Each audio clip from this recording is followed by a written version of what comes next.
Selamat berjumpa lagi teman-teman di channel Cak Motivator, dan kali ini saya akan sharing tentang sebuah aktivitas di dalam perusahaan ini yang berkaitan dengan pengembangan sumber daya manusia.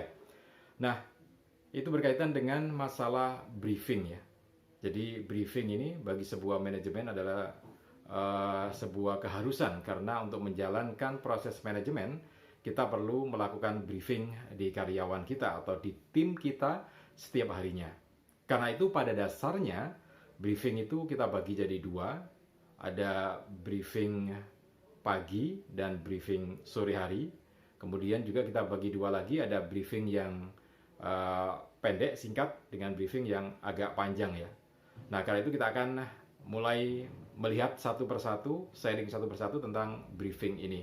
Nah, tapi seperti biasanya, sebelum kita lanjutkan lagi untuk menyampaikan atau sharing masalah briefing ini, jangan lupa nanti tekan tombol subscribe dan juga tombol like-nya ya, supaya Anda bisa mendapatkan informasi terdepan, informasi yang paling awal berkaitan dengan update dari video-video yang dibuat oleh channel Cak Motivator ini. Oke, baik, kita mulai lagi. Briefing pagi. Jadi briefing pagi ini kita lakukan atau dilakukan oleh sebuah perusahaan atau manajemen di pagi hari menjelang tim kita akan beraktivitas ya. Misalkan divisi produksi atau divisi pemasaran atau divisi administrasi ini akan melakukan kegiatannya, aktivitas hari itu ya. Maka pagi hari sebelum jam 8 atau jam 8 kurang 10 menit kita melakukan briefing di tim kita. Nah, apa fungsi atau manfaat dari briefing pagi ini untuk sebuah tim ini? Maka briefing pagi ini menjadi sebuah penyampaian apa yang akan kita kerjakan atau dilakukan oleh tim kerja kita pada hari itu, pagi, siang, sampai sore hari. Kemudian koordinasi apa saja yang perlu dilakukan untuk melakukan aktivitas-aktivitas di pagi hari itu ya. Karena biasanya satu malam atau kemarin sudah ada perkembangan terbaru sehingga harus segera ditindaklanjuti pagi hari itu. Di briefing pagi ini juga akan menentukan skala prioritas pekerjaan atau aktivitas apa saja yang perlu kita lakukan di pagi hari itu. Kemudian berikutnya siang sampai sore hari, apa saja yang perlu dilakukan. Skala prioritasnya mana yang perlu didahulukan gitu ya. Nah, itu yang dilakukan di pagi hari. Selain itu teman-teman, briefing pagi ini juga bermanfaat atau punya makna bagaimana menjalankan aktivitas yang sudah direncanakan di hari itu. Jadi gampangnya begini, kalau misalkan hari ini tim marketing akan meluncur ke calon klien, kira-kira strategi apa yang akan dipakai di hari itu untuk membuat deal dengan calon customer kita? Apa saja yang perlu dibawa, bekal apa saja yang perlu dibawa untuk hari itu untuk meyakinkan customer kita. Kemudian cara komunikasi seperti apa yang perlu dilakukan terhadap calon customer itu ya, supaya nanti bisa deal atau bisa closing goal dengan perusahaan kita. Nah, jadi itu yang kedua. Yang pertama adalah aktivitas apa saja, kemudian yang kedua ini strategi macam apa saja yang perlu dilakukan untuk mencapai goal di hari itu. Nah, itu dua hal yang inti dilakukan untuk briefing pagi. Kemudian juga yang ketiga di briefing pagi itu semua tim bisa bertanya. Artinya kalau ada masalah atau ada prediksi-prediksi permasalahan yang akan muncul pada aktivitas di pagi sampai sore hari itu bisa ditanyakan waktu itu ya. Karena bisa disaringkan, kemudian bisa mendapatkan solusi yang bisa dianggap menyelesaikan masalah yang mungkin atau diprediksi akan muncul di hari itu. Nah, itu tiga hal penting yang perlu dilakukan di briefing pagi.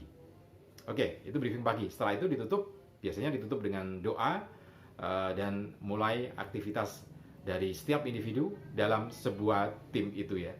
Nah, oke. Setelah melakukan briefing pagi, kemudian kegiatan berlangsung sampai sore nanti. Nah, kira-kira kalau pekerjaannya diakhiri pukul 4 atau pukul 5 sore, maka 10 menit sebelum diakhiri pekerjaan itu kita bisa melakukan briefing sore. Nah, briefing sore itu juga menjadi hal yang sangat penting. Karena ada beberapa hal yang bisa dilakukan atau diserap manajemen untuk mengambil keputusan keesokan harinya atau bahkan sore atau malam hari nanti ketika kantor sedang off, tetapi personilnya yang punya sinyal, dalam artian sinyal untuk